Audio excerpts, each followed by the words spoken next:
sempre fui um cara do mercado financeiro, dei uma virada na minha vida e acabei me envolvendo com essa confusão de discussão política. Tenho zero de intenção de ir para política partidária, zero. Que é uma pergunta que as pessoas sempre me fazem. Mas eu comecei a debater com um monte de político. O que me deixa assim, quando eu converso com a maioria das pessoas do campo progressista, conversa aqui, tomando uma mesa, se a gente estivesse tomando um chopp. A conversa vai para um lado que é o seguinte, pô, mas os caras estão na merda, hein, cara? O que a gente podia fazer para... Pô, será que aumentar aqui esse negócio, o salário, esse negócio podia ser isento? A conversa vai para esse lado. Toda conversa com o cara da direita, ela termina o seguinte, pô, e o que tu acha que tem de negócio bom para fazer se esse negócio passar? Muitas vezes não são nem negócios ilegais. São negócios ali do empresariado e etc. Mas a pergunta, toda conversa termina de qual negócio que eu tenho para fazer. Então é por isso que eu tô no campo progressista. Eu tô no campo progressista porque eu acho que a discussão que a gente tem que ter é como é que vai fazer para melhorar a vida do cara. E volto a dizer e repetir os nomes. Pega esses caras, Nicolas Ferreira, Marcelo Gayer, etc. O que esses caras fizeram até hoje, sem ser o seguinte, a saia da mulher não pode ser tão curta. O homem lá não pode falar o todes. Na prática, na vida das pessoas. Fora as mentiras, na vida né, das pessoas. Isso, mas as mentiras é essa história, pra desviar o assunto, pra ninguém descobrir que os caras não fazem nada, irmão. Nada. Não tem uma lei que os caras passaram. Nada. As pessoas têm que parar pra pensar, né? Mesmo quem é de direita, de extrema direita e etc. Porque aqui provavelmente é o seguinte, a gente começou a conversa. O Bolsonaro já tem uma galera que odeia tudo que a gente vai falar, e tem uma galera que adora tudo que a gente vai falar. Mas se alguém conseguir ter um momento aqui de razoabilidade, vamos só lembrar uma coisa. O Paulo Guedes era o nosso ministro da Economia e graças a um vazamento que teve de informações, a gente descobriu que o nosso ministro da Economia tinha todo o dinheiro dele num paraíso fiscal, sem pagar imposto. Cara... Então, isso é a coisa mais maluca que existe no mundo. Você imagina o seguinte, o ministro que era da Economia, não era da Fazenda, né? Ou seja, com mais poder ainda do que o da Fazenda, o ministro da Economia tem como função convencer as pessoas que vale a pena o dinheiro delas estar no Brasil e investir no Brasil. Só que o dele estava todo lá fora. O ministro da Economia tem como objetivo fazer com que o país consiga se sustentar. E o país só consegue se sustentar com os impostos que as pessoas pagam. Ele não pagava imposto aqui, porque os impostos dele estavam todos lá fora. Então o governo Bolsonaro era um governo que ia minando todas as áreas. O nosso o Ernesto Araújo, né, que cuidava das relações dele, era um cara que, assim, era um desastre. E conseguia, não precisa dizer, pegar as fotos do Bolsonaro nos eventos internacionais, é o Bolsonaro isolado num canto e todo mundo conversando com vergonha do Bolsonaro. Mas... ele, assim, as coisas estavam indo certo porque esse era o plano dele. Isso não era um erro do Bolsonaro, era o plano dele. E com a máquina na mão, é fácil você ir ganhando popularidade e você conseguindo, com medidas populistas, né, conquistar as pessoas. O Bolsonaro, ele era um cara que não tinha nenhum pudor em, por exemplo, pegar a Jovem Pan, né? E tô falando só porque é uma coisa clara que ele fazia. Ele pegou a Jovem Pan e fez o seguinte: toda entrevista que eu for dar, eu não vou dar para Globo, não vou dar para Record, etc. Eu vou dar para Jovem Pan. Todo furo que eu for, vou dar para Jovem Pan. Entendeu? Quando canais... e aí o que ele fazia? Pô, propaganda de governo. Milhões e milhões de reais, acho que era quase 20 milhões de reais por ano para Jovem Pan. E aí, quando ele fazia isso, ele começava a criar ali uma máquina para ele de vender notícias para as pessoas. Com isso, ele começou a desidratar Globo, começou a desidratar Record, etc. E aí sentou na mesa e falou assim, calma aí, o dinheiro tá aqui. Ele pode voltar para vocês, desde que essa cobertura que vocês fazem no governo seja uma cobertura diferente. E isso não é novidade, isso acontece no mundo inteiro. Você cria a dificuldade e depois vende facilidade. O que o Trump estava... O Trump e os amigos estão ficando muito mais ricos do que já eram. O que eles fizeram? Eles colocaram um monte de problema, mas você já percebeu que tudo que é problema que o Trump coloca, depois o problema cai? Ele chega, bota 150 de tarifa, cai para 100, cai para 50, os 50 ele pega depois e tem 1.500 produtos que tem isenção. Você acha que isso é à toa? Você acha que isso é sem querer? Você acha que isso é maluquice da cabeça do Trump? Ou você acha que, por exemplo, os escritórios que hoje tem uma matéria maravilhosa do Lúcio de Castro, né, que a gente até deu com exclusividade, os escritórios lobistas não estão ganhando uma fortuna com isso. Os escritórios lobistas dos Estados Unidos, da famosa K Street, né, a Rua K nos Estados Unidos, eles nunca ganharam tanto dinheiro. Porque o que acontece? Eles chegam e prestam uma consultoria aqui para a Federação das Indústrias, para a empresa tal, para a empresa aquela, e falam assim, o teu setor entrou na história? Eu tenho um caminho. Eu tenho um caminho. Custa caro, mas eu tenho um caminho. E o que você acha que acontece com uma empresa do setor de siderurgia, do setor de celulose? Por exemplo, a celulose saiu na semana passada, do tarifaço. O que acontece com as ações das empresas? Quando sai, sobe. Quando entra, cai. E quem tem a informação de que vai entrar ou que vai sair? Esse cara ganha fortunas. Então, isso tudo... O mais importante para a gente é entender assim, esses modelos... Aquela reunião com as Big Techs, todo mundo elogiando ele. Você viu aquilo? É isso aí, o Bill Gates, todo mundo que... Então, no final das contas, quem sustenta esses malucos é gente que está ganhando muito dinheiro. Claro. Money talks, bullshit walks, entendeu? O dinheiro no sistema capitalista, o dinheiro das cartas. Mas dinheiro aqui, das o Bolsonaro conseguiu aqui isso? Também, o Bolso-Guedes, né? Essa duplinha Bolso-Guedes era uma dupla que estava vendendo o Brasil inteiro. Vendendo o Brasil. O Guedes, ele estava desmontando a Petrobras e vendendo. Em partes. Meu irmão, deixa eu te contar uma parada, que é importante a gente falar, porque é um dos melhores exemplos de como funciona essa questão da grana que se ganha fazendo essas confusões. O Tarcísio privatizou a Sabesp. Certo. Tá? Quando o Tarcísio privatizou... O que é privatizar que a gente está chamando? Privatizar é o seguinte, tinham ações da empresa que eram do Estado, de São Paulo, e essas ações que eram do Estado de São Paulo foram vendidas para o mercado. O que é o tal mercado? O mercado são os bancos. É o, sei lá, XP, é a BTG, é o Santander, é o Itaú, etc. Beleza. Quando ele privatizou a Sabesp, um monte de gente colocou uma ordem ali para comprar as ações da Sabesp. Muito mais gente colocou ordem para comprar as ações do que ações existiam para ser vendidas. O que acontece quando você tem muito mais gente querendo comprar tomate do que quantidade de tomate que tem para ser vendido? O preço do tomate sobe. Então as pessoas sabiam que no momento que a venda de ações da Sabesp fosse concluída, o preço da ação ia subir muito. A ação, ela foi vendida nessa oferta de ações a 60 e poucos reais, se não me engano, acho que 67 reais. Tá. No dia, ela fechou a 87. Só que ela fechou a 87 antes de serem distribuídas as ações que tinham para ser distribuídas. Então, Tarcísio, governador de São Paulo, que era o Estado de São Paulo, é quem decide quantas ações vão ser alocadas para cada um dos bancos. Ele tinha na mão 15 bilhões de reais em ações que ele ia dar a 67 reais, e o cara que recebia podia, no momento que recebia, vender a 82. Então ele tinha na mão 20% de ganho em cima de 15 bilhões. Faz a conta, 20%, 15 bilhões, dá 3 bilhões de reais. O Tarcísio, ele tinha na mão 3 bilhões de reais para distribuir para quem ele quisesse. Então ele podia chegar e falar assim, eu vou dar 400 milhões de reais de presente para o Santander. Obviamente, estou dando exemplos aqui. Vou dar 300 milhões para a BTG. Vou dar 200 milhões para o Itaú. E ele pode distribuir na ordem que ele quiser. Não precisa ser proporcional. As pessoas, não, mas é proporcional. Está errado. Não é proporcional. Não foi à toa que na semana seguinte da privatização da Sabesp, quando o Tarcísio teve um cheque de 3 bilhões para distribuir para quem ele quisesse, saiu em todos os jornais que Faria Lima escolhe o seu candidato para 2026, Tarcísio de Freitas. Então, no final das contas, eu estou te contando essa história para dizer que no final das contas, sempre tem a grana. O Bolsonaro não colocou o Salles ali porque ele odeia a floresta.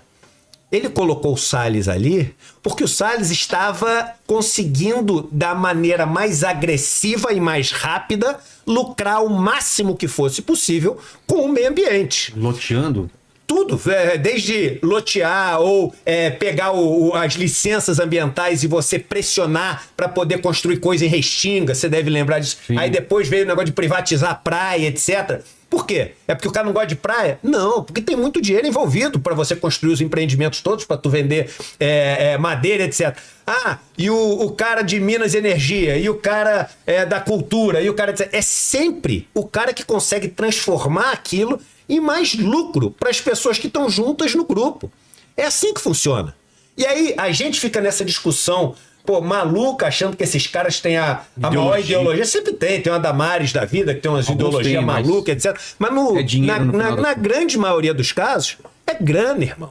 O Malafaia, tem no nosso documentário do Malafaia, o Malafaia, ele já defendeu todos os caras de todos os partidos, de todas as correntes políticas.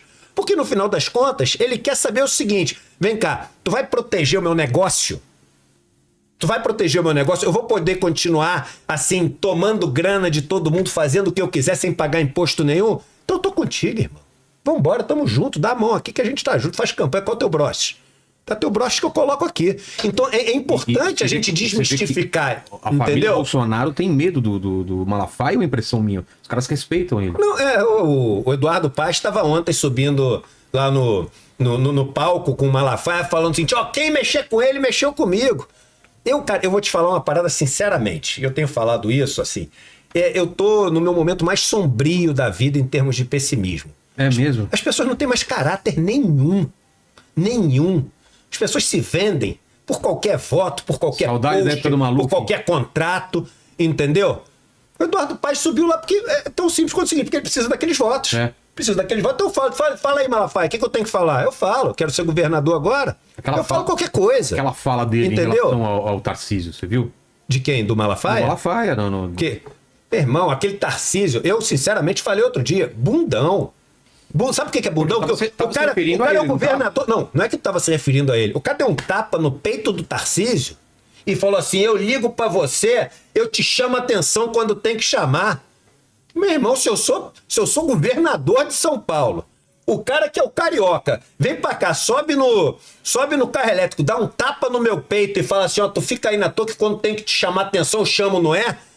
Ah, meu irmão, o cara não vai fazer isso comigo de jeito nenhum, você tá louco. Chamou a atenção do Eduardo Bolsonaro e o Eduardo Bolsonaro baixou também a bola. Virou um mundo, irmão, onde as pessoas não têm mais caráter nenhum, não tem mais princípios, não tem mais honra, não tem mais nada, zero. Vale o quanto paga e quem pagar mais, leva. Quem pagar mais, leva. Mas você tava começando a falar o que deu errado. E o que deu errado foi o seguinte, aí veio a pandemia... Tá. E na pandemia atrapalhou total. Aí o seguinte, aí o Bolsonaro, ele ultrapassou todos os limites, e Trump ultrapassou todos os limites lá. Não é à toa que o Trump perdeu nos Estados Unidos. Não faz nem sentido o que ele fez. Será que não tinha ninguém pra falar pra ele que, cara, você vai perder a eleição por causa disso mesmo? Não custava nada ele ter... Meu irmão, às vezes as pessoas erram, às vezes as pessoas fazem coisa... A gente fica imaginando que todo mundo... assim, sabe a resposta correta para agir. Mas às vezes o Bolsonaro achava, ele ficou, na minha opinião, tá? Ele ficou tão seduzido com o discurso dele extremista que levou ele ao poder, que ele achava que o seguinte, que a solução sempre era ter esse discurso de morte, esse discurso de ataque, esse discurso de enfrentamento, esse discurso de que é do machão, esse discurso... muito desse lance do macho matador, entendeu? Do cara que é uma arrogância também. Do Charles Bronson, de não sei o quê. Só que ali, meu irmão, a gente teve quase 1 milhão de pessoas. Acho que nem ele imaginava cara. Também, né? E ele não simplesmente... Ele foi informado. Não, e aí ele não recua, né? Porque eu acho que ele não imaginava, mas no meio do processo ele poderia dar 2 passos para trás, como o Trump até voltou um pouco atrás. Ele não, né? Ele dobrou a aposta. Não, e ia continuar dobrando. Ia continuar, porque ele se cercou de pessoas. Isso é um fenômeno que você estuda na psicologia social chamado de group thinking. Group thinking é quando um grupo inteiro pensa como uma só pessoa. Você não tem nenhuma discordância, divergência. Ele cercou de pessoas. Os maiores acidentes que você tem, aquele foguete do Discovery que explodiu da NASA, regimes que você tem políticos. O pessoal fala muito do Hitler no final, ninguém tinha coragem de falar que ele estava errado, deu no que deu, né? Falar, na esquerda você tem esse problema enorme também. Muitas vezes as pessoas se cercam de um monte de bajulador. E ninguém tem coragem de falar assim, irmão, você tá indo pra onde? Você tá indo pra onde? Ninguém te avisou que você tá que pegou a estrada errada, não, irmão? E aí o que acontece? Quando você tem todo mundo... Artista de rock, cara famoso, é só gente falando. Mandou bem, porque fica com medo, né? De perder a bocada, perder a boquinha ali do lado, perder o negócio que ele tem. E ali tava todo mundo confirmando o que ele tava fazendo, e ele foi testando novos limites, achando que ele podia tudo. E por que ele achou? Porque, cara, o Bolsonaro não é um ET, o Lula não é um ET. Eles são pessoas que nem a gente. Claro. Tem um dia que tu acorda que tu acha que é o cara, que o que tu falar você tá fazendo sucesso, você vai ter um programa aqui que vai arrebentar, vai explodir, vai ter 5 milhões de visualizações. No dia seguinte você acha que você pode tudo. E é nesse dia que tu erra. No dia seguinte que tu teve o programa que estourou com 5 milhões, que tu acha que tu é o cara que chega aqui fazendo e acontecendo, no dia seguinte é o dia que tu erra. E o Bolsonaro começou a caçoar de quem morria, a caçoar de quem tava chorando, a caçoar de quem estava sem ar, imitando as pessoas que estavam sem ar. E isso foi minando e minando. E vamos lembrar uma coisa que o Malcolm X falava, que é o seguinte, numa sociedade dividida entre 50 e 50, qualquer erro ou acerto que te tome ou te tire 2% do eleitorado faz a diferença. Representa você ganhar ou perder uma eleição. Então tu não precisa ter um erro que faz você perder a sua base inteira. Basta ser um erro que te faz perder 4%. Acabou tudo para você. E foi isso que aconteceu. O Bolsonaro perdeu 3, 4% ali do eleitorado e perdeu uma eleição super apertada, mas quem ganha leva tudo. O Braga Neto, que foi o candidato a vice do Bolsonaro, por exemplo, quando ele estava para ser anunciado candidato a vice eu lembro de conversando com umas fontes, aí agora eu vou ter que guardar o sigilo do nome da pessoa, mas posso dizer isso. Pessoas do PL, né? A gente conversa com todo mundo. O povo às vezes critica a gente, né? Porque fica chamando, quer sempre criticar o jornalista, mas todos eles, assim, conversam. A gente conversa com todo mundo que quiser conversar comigo. E aí, me conta isso, olha, o PL queria que fosse um nome político, queria que fosse alguém mais moderado, para tentar suavizar a imagem do Bolsonaro. Essa é uma tentativa, marketing político é do jogo. Mas o Bolsonaro não queria conversa, o Bolsonaro queria o Braga Neto. E o Bolsonaro queria o Braga Neto porque dizia às pessoas ali do partido que caso ele perdesse, ele tinha o exército na mão, ele tinha as Forças Armadas na mão por meio do Braga Neto. O Braga Neto, antes de ser candidato a vice, tinha sido ministro da Defesa, ele é um general. Então ele era essa imagem que se fazia, de que ele teria essa força junto às Forças Armadas. Agora, para que ele vai precisar do Braga Neto e da força das forças, de ter ali as Forças Armadas na mão, em caso de derrota da eleição? Porque ele não está pretendendo aceitar o resultado da derrota, né? Ele está pretendendo alguma outra coisa. Então, é a primeira vez que alguém me fala isso, junho de 22. Não fazia muito sentido, então, ele como vice. Ele não era político, né? Ele não. E ele sequer era, assim, alguém de um mínimo trato político tentando. E aí passa o tempo, a coisa vai ficando cada vez mais complicada, a eleição fica super próxima e eles perdem. E acontece um monte de coisa, né? E acontece Zambelli, a PRF que fica parando todo mundo no dia do segundo turno. Bahia, né? Em várias cidades do Nordeste, não só na Bahia, mas na Bahia também. E era uma operação ali da PRF. Aqui estamos resumindo muito, porque senão nós vamos até amanhã. E aí começa esse clima golpista. E eu me lembro que na noite da eleição, logo depois do resultado, eu falei de novo com algumas fontes minhas do PL e perguntei como é que estava o clima, se ele ia assumir, porque a grande questão era, Bolsonaro vai assumir a derrota ou não? Lembra que levou alguns dias para ele fazer um discurso? E ainda foi um discurso bem mais ou menos, né? Não foi um discurso assim, não, desejo boa sorte ao vencedor, que é a praxe. O próprio Haddad, quando perdeu a eleição ao Bolsonaro, reconheceu a derrota e disse que ia para a oposição, mas, enfim, reconheceu a derrota, não questionou o resultado eleitoral. E aí, aquela noite já me contaram que existia um grupo que discutia o golpe. Discutia medidas para questionar o resultado da eleição. Insistir no discurso... Mas já havia um discurso de urna eletrônica, já existia isso antes, não existia? Exatamente. já vinha de muito tempo, na verdade, desde a eleição de 2018, pelo menos. Mesmo que ele ganhou, Ele já falava isso. Verdade. Que ele tinha ganhado em primeiro turno. Que ele tinha vídeos e imagens e não sei o quê, de pessoas que tinham votado nele e aparecia o Lula. O Lula não, o Haddad em 18, mas ele sempre questionou, ele sempre colocou as urnas eletrônicas em xeque. E aí, o que a Procuradoria-Geral da República começa e a Polícia Federal a remontar desde julho de 21, uma live que ele faz para apresentar uns documentos do TSE questionando o resultado. E, na verdade, ele usava para questionar, mas aquela documentação não provava nada, não provava nenhuma fraude. Nunca teve fraude no sistema eletrônico eleitoral brasileiro desde que ele foi criado. Não existe isso, nunca teve. E o Bolsonaro também nunca teve prova disso. Mas ele começa não é nem nessa live. A PGR bota esse marco, mas o Bolsonaro já falava disso muito antes, muito antes. E aí ele vai falando e vai insistindo nisso. Acho que isso é uma coisa assim central, até porque a gente hoje em dia vai lidar cada vez mais com esse problema, que é o uso da mentira como uma arma política. Então ele mente, e ele mente de novo, e ele continua mentindo, e ele vai criando. Só que ele vai fomentando essa ideia. E isso vai parar no WhatsApp da galera, vai parar no Instagram. Vai reunião com os embaixadores. Aí já mais lá na frente, já no ano seguinte. Tá. Aí tem aqui, por exemplo, tem o 7 de setembro, que é ele ataca o Xandão lá no... O que acontece? Ele fala o que... Ele faz um discurso chamando o ministro de canalha, e dizendo que era para ele sair. Inclusive, o ministro mostrou esse vídeo durante a sessão de julgamento na semana passada. E fala, inclusive, para o ministro Fux, que era o presidente do STF na ocasião, que se não se tomasse providência ali contra o ministro, então ele não ia mais aceitar ordem judicial do ministro Alexandre de Moraes.